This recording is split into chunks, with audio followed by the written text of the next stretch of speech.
House by Jules Verne. Translated by Agnes D. Kingston. Book 2, Chapter 8. Hood versus Banks. Having passed the Betwa, we found ourselves already 62 miles from the station of Etowah, where we had left the Dutchman Van Guit. 4 days passed without incident, without even any sport for Captain Hood, wild animals being scarce in that part of the Sind. "Upon my word," he kept repeating in tones of great annoyance, "I begin to fear I shall arrive at Bombay without having bagged my 50th. Kalagani evidently knew this thinly peopled region perfectly, and guided us across it most admirably. On the 29th September, our train began to ascend the northern slope of the Vindhyas, in order to reach the pass of Sirgur. Hitherto we had met with no obstacle or difficulty, although this country is one of the worst in repute of all India, because it is a favorite retreat of criminals. Robbers haunt the highways, and it is here that the dacoits carry on their double trade of thieves and poisoners. Great caution is desirable when traveling in this district.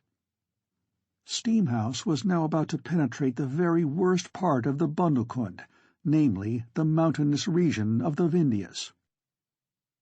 We were within about 60 miles of Jubbulpore, the nearest station on the railway between Bombay and Allahabad. It was no great distance, but we could not expect to get over the ground as quickly as we had done on the plains of Sind. Steep ascents, bad roads, rocky ground, sharp turnings, and narrow defiles. All these must be looked for, and would reduce the rate of our speed. It would be necessary to reconnoitre carefully our line of march, as well as the halting places, and during both day and night keep a very sharp lookout. Kalagani was the first to urge these precautions. It was certainly wise to be prepared for every contingency. Prudence is always a virtue. Nevertheless, we had little to fear, being a numerous party, thoroughly armed, and, as it were, garrisoning 2 strong houses and a castle, which it was hardly likely marauders of any sort, dacoits or even thugs, supposing any still lurked in this wild part of the Bundelkund, could venture to assault. The pass of Sirgur was attained with no great difficulty. In some places it was necessary to put on steam when Behemoth instantly displayed power amply sufficient for the occasion. Kalagani appeared so well acquainted with the winding passes among which we found ourselves that we ceased to feel anxiety as to the route we were on. He never showed the smallest hesitation, but led the way confidently among deep gorges, lofty precipices, and dense forests of pines and other alpine trees, even where crossroads would have puzzled many guides. At times he stopped the train, and went forward to survey the road, but it was to ascertain its condition, which after the rainy season was often torn up by torrents, and retreat being difficult, it was awkward to come upon such chasms unawares. The weather was perfect. The rains were over, and the burning sky was veiled by light mists, which tempered the solar rays, so that the heat we experienced was temperate, very endurable for travellers so well sheltered as we were. It was easy for our sportsmen to shoot what game we needed for the table, without going any great distance from Steamhouse. Captain Hood, however, and doubtless Fox also, regretted the absence of the wild beasts which abounded in the Terai. But how could they hope to find lions, tigers, and panthers where there was nothing for them to eat? If, however, there was a lack of carnivora, we found occasion to make better acquaintance with Indian elephants, I mean wild elephants, of whom hitherto we had seen but rare examples. It was about noon on the 30th September that we perceived a pair of these superb animals in front of our train. On our approach, they left the road to let us pass, as though alarmed by the novel appearance of our equipage. Even Captain Hood never thought of firing at the magnificent creatures unnecessarily. We all stood admiring them thus roaming at liberty their native wilds, where streams, torrents, and pastures afforded all they required. "What a fine opportunity now for our friend Van Guit to deliver a lecture on zoology!" cried the captain. Everybody knows that India is, par excellence, the country for elephants. The species is rather smaller than the African elephant. It abounds in the various provinces of the peninsula, and is sought after also in Burma, Siam, in the territories east of the Bay of Bengal. They are usually captured by means of a keddah, which is an enclosure surrounded by palisades. Sometimes it is intended to secure a whole herd at once, and then the hunters assemble to the number of 300 or 400 under command of a jemidar, that is, a native sergeant or headman, and drive them gradually towards the keddah. This they are enticed to enter by the aid of tame elephants trained to the business. They are then separated and have their hind legs shackled. The capture is then complete. But this method, besides being tedious and troublesome, is generally unsuccessful with the large male elephants, who are bolder and cunning enough to burst through the circle of beaters, thus escaping imprisonment in the keddah. The tame female elephants are appointed to follow these males for several days. The mahouts, wrapped in dark clothes, remain on their backs, and at last the unsuspecting elephants, when peacefully slumbering, are seized, chained, and led away captive before they recover from their first surprise. In former times, as I have already had occasion to mention, elephants were taken in deep pits dug near their haunts, but by falling into these, which were about 15 feet deep, the animals were often hurt or even killed, and the barbarous practice is now almost given up.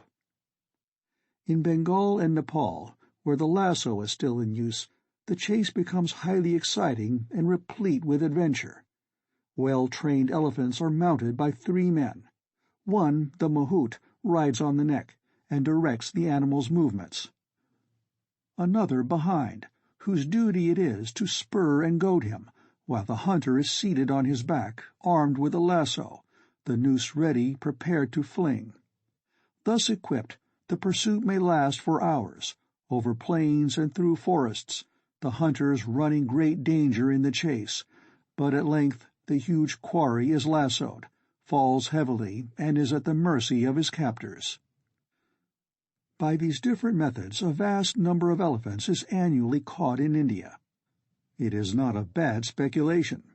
The price of a female elephant is sometimes 280 lakh, of a male 800 lakh, or even 2,000 lakh if he is of noble race.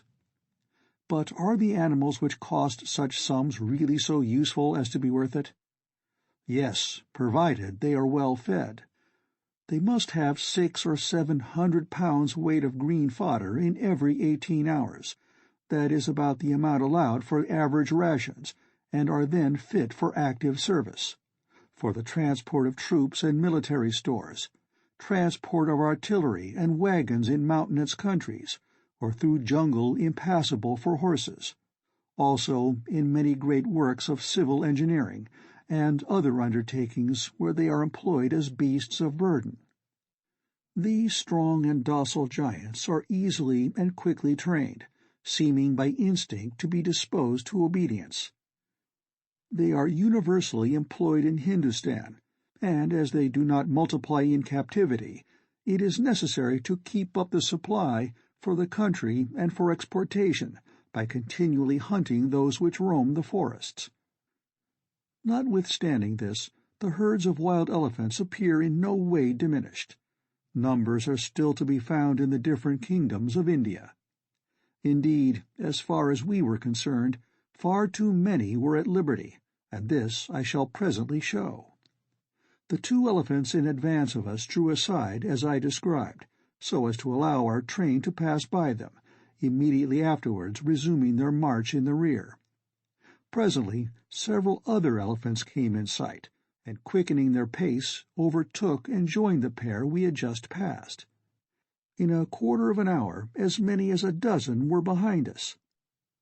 They were evidently watching our equipage, and followed us at a distance of 50 yards. They did not try to overtake us, still less did they show any intention of leaving our company.